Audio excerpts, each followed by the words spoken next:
In the Powerhouse panel, as we start on this Thursday morning, we start with attorney and Turning Point USA contributor Erin Elmore. Project 21 National Advisory Board member Christopher Arps is here, and the host of Saturday Report and veteran, former Navy SEAL Carl Higbie, joining us on the White Couch. Carl, good to see you. Back in July, talking about how inflation is not going to be an issue in the coming months. Take a listen.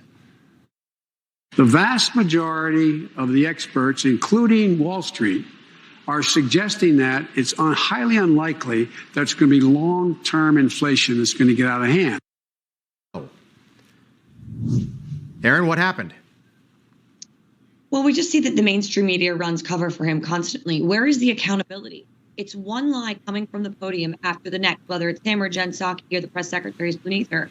There is no truth to what they say, and there's no accountability behind it. And the American people have had it. When you go to the grocery store, when you feel the pain at the pump, no one in Washington is acknowledging this, and it's a real problem. And that's why you see Joe Biden's approval ratings in the 30s, Kamala Harris's in the 20s, what happened in Virginia, what nearly happened in New Jersey, and all these other tertiary races around the country. People are fed up, and we're about to see a huge red wave because of it. Yeah. 12 months from now, the midterm elections. All right, I want to play you a soundbite from the judge in this case. Some say the judge is grandstanding here. I don't think that's the case. I think the law is so clear, and this judge has been so clear about what is allowed in that courtroom and what the jury is allowed to hear. Yesterday, he snapped at the prosecution. Take a listen. I was astonished when you began your examination by commenting on the defendant's post-arrest silence. That's basic law. It's been basic law in this country for 40 years, 50 years. I have no idea why you would do something like that. The problem is, this is a grave constitutional violation for you to talk about the defendant's silence. You're right on the borderline, and you may be over, but it better stop. Erin, you're the attorney on the panel this morning. What do you make of that? How unusual is something like that? Well, certainly I haven't seen anything to that level, but we're talking about a formerly 17-year-old boy, barely 18, who has a lot on the line here. Right. And when you're violating constitutional rights of criminal defendants, it is a massive problem. And what I see right there is one big word: mistrial. And I think that's what the judge is trying to avoid, because when there's another trial and something like that occurs, it's a big tax on the judicial system. It takes a lot of time. And what you have to do here, if you're a prosecutor, is treat these defendants carefully and with kid gloves, especially given the age. And we saw him break down yesterday on the stand. And at least what this judge is doing is abiding by the law, holding up the law here. And we really do seem like it's a clear-cut case for self-defense. We do have that gun charge. He possessed a firearm, allegedly, underage and things of that nature, which could end up being a bit of a problem for him. Right. But otherwise, hopefully, he will not be found guilty of the other charges. So, Carl, to that gun charge, by the way, so he brought it across state lines. So Kenosha's right on the border. His dad lives in Kenosha. He works in Kenosha. It would be like, we're up here in New York. In the tri-state, it's very easy to cross state lines. You're not in one of these big states out in the western part of the country. That's very common. He was underage. He did go across state lines. He was certainly somewhere that he probably shouldn't have been. This back up top of the hour, a ton to get into this morning, but that's a good start right there. Erin Elmore, Chris Arps, Carl Higbie, thank you. Amanda?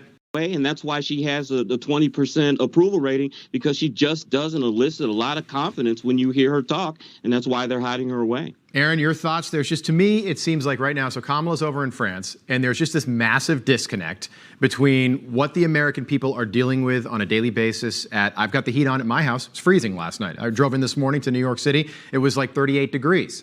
So the heat's on. People are dealing with that. They're going to be dealing with that for the next 4, 5, 6 months in the colder parts of the country.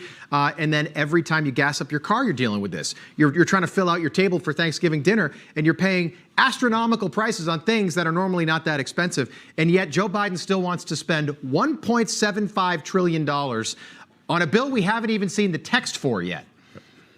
There's a complete disconnect between what's going on in America and what's going on in Washington. You talk about the heat being on. In Washington, the lights are on, but no one is home. If we get rid of the president, we get Kamala. And truthfully, I think I read something really interesting about Kamala in the New York Times, is that she was a hard-on crime prosecutor.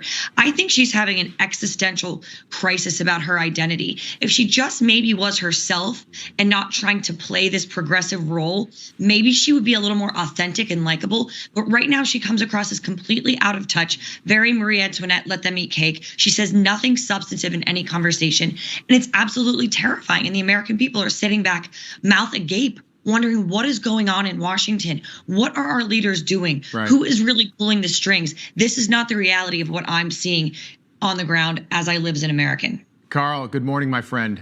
Former Navy SEAL. Thanks so much for your service, by the way, on this Veterans Day. In this bill, Senators Manchin and Sinema aren't for this at all. So I really don't think we're going to see a Build Back Better plan being passed. I think what we're going to see is an infrastructure bill, and that's it. Yeah, Erin, if we don't get that CBO score and they vote, Nancy Pelosi says there's going to be a vote on that thing next week. It would be completely unprecedented to not know the CBO score for a bill, especially the biggest spending bill in history, to have them go for a vote. That would be unprecedented.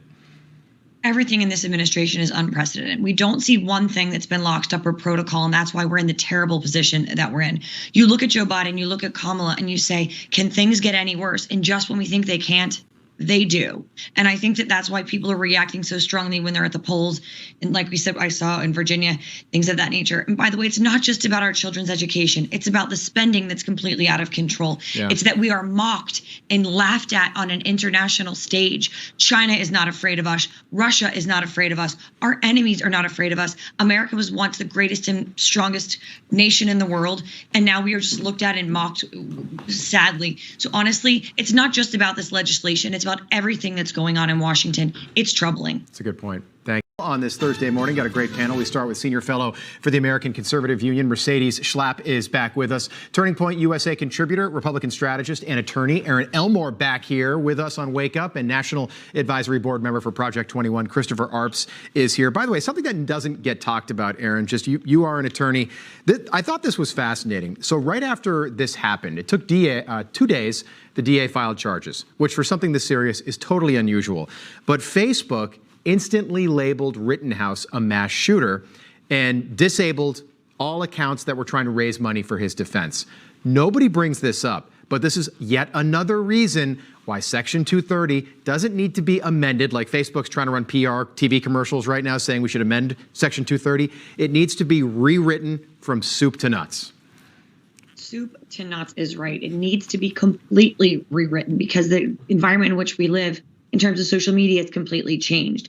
We already know that Facebook, Twitter, Instagram, all of these social media platforms are blocking free speech. They're saying it's misinformation. This is not how these platforms are supposed to work. They're supposed to let the marketplace of ideas flourish. And they're sort of having this hands-off approach saying, hey, we are just publishing the information. We are not responsible for the content. Well, it certainly seems now that they are responsible for controlling the content. Therefore, the way that 230 is working isn't working. Yeah. So you're 1,000% right, needs to be rewritten. Yeah, I just thought it was interesting. And again, Mark Garagos is going to join us and break this down in just a couple of minutes. But Polio, rubella, those type of diseases, if children get those, they're probably going to die.